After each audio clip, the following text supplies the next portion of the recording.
Hey everyone, and welcome back to On the Tee with May. It is a big week for Utah golf this week. We are at Logan Country Club for the 127th Utah State Amateur.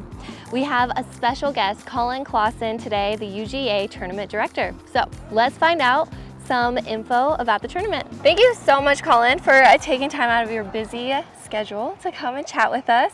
What can people expect this week during the tournament? Yeah, it's a great question. It's going to be a little bit different of a state am this year.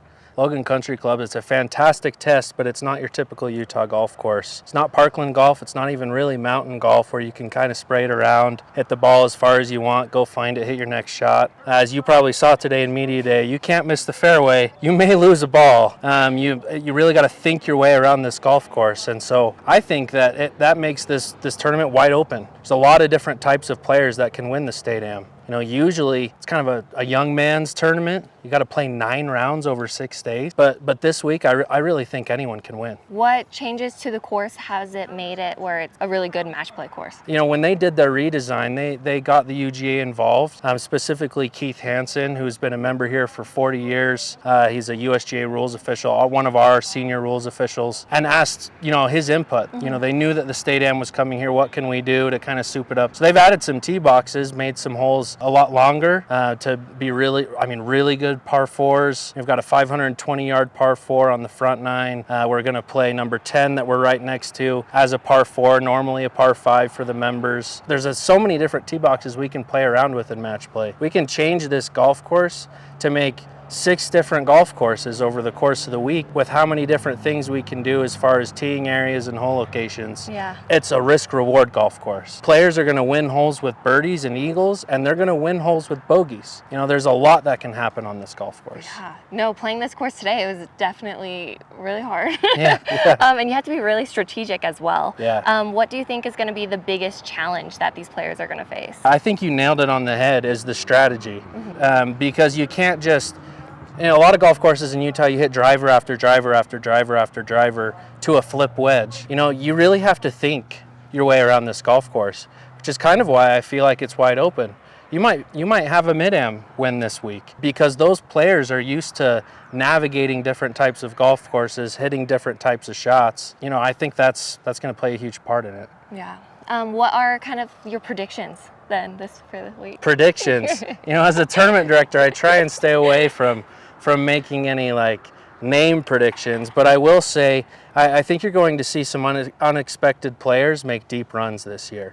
For people that don't know much about the State Am, tell us a little bit about the history and how many people try to qualify for this tournament, and then how many people will be playing. This is our 127th consecutive year hosting the State Am. It is the oldest continuously held golf tournament in the world, which we're really proud of, and all of that history makes it really prestigious. We annually hold 11 qualifiers, 84 players in each one of those qualifiers for a grand total of, I think, 924 players that try and qualify for a total of 156 spots. Wow. We only have about 20 players that are exempt that don't have to qualify. So at those qualifiers, most people are playing, 84 players for maybe 11 or 12 spots. Mm-hmm. So it's a tough, it's a really tough ticket. We had qualifiers this year where the cut was 3 under just to get into the tournament, just to get here. That's low.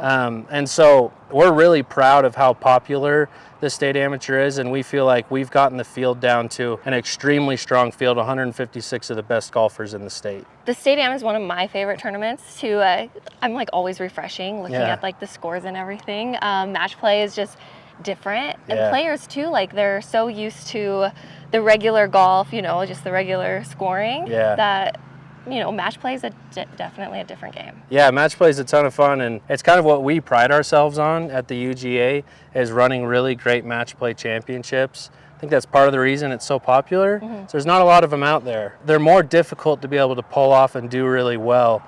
And so I think that's one of the reasons players really love the state amateur, getting a chance to play high-level match play. And really, we have the exact same format as the United States amateur. 36-hole stroke play qualifying, bracket of 64. Mm-hmm. Anyone can win. Yeah. You make it to match play, you've got a chance, and that's a lot of fun. But let's do some rapid-fire questions. Okay. I'm ready. My number one question I wanted to ask, do you pronounce Amateur or amateur?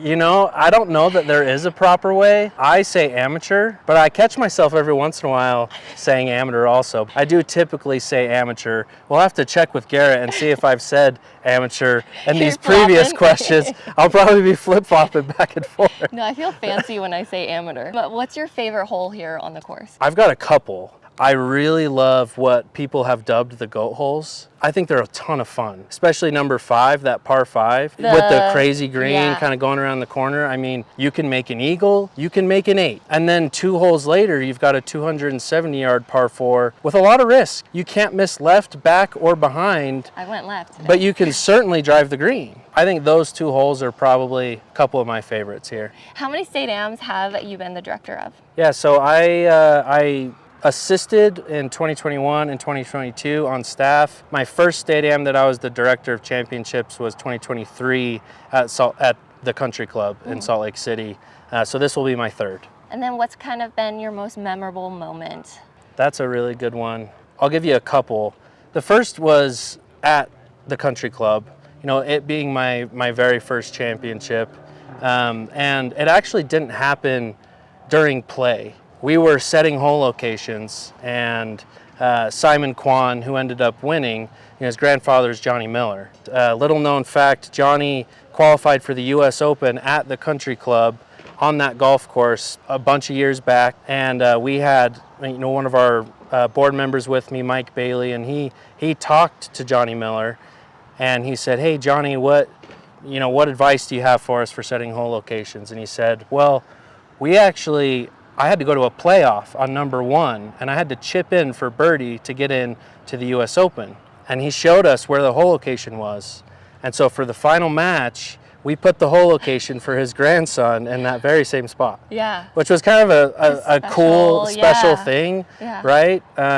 You know, handing off the trophy is always really memorable. It's a huge relief for me at the end of the week, and it's also really cool to add another name, you know, and see how much that means to the player, and see, you know, that's an experience they're going to tell their grandkids about, and we were able to have a part in that and setting the stage. Like, that's a really important and memorable thing for me, something I love in this job. The fact that it's the 127th tournament, like, that's crazy. Like, so much history. I think it's absolutely beautiful. But thank you so much for coming out. Yeah, of and course. Thank you for making this tournament so great as well. And thank you guys for watching. Stay tuned for this week, some amazing golf, and we'll see you guys next time. Bye.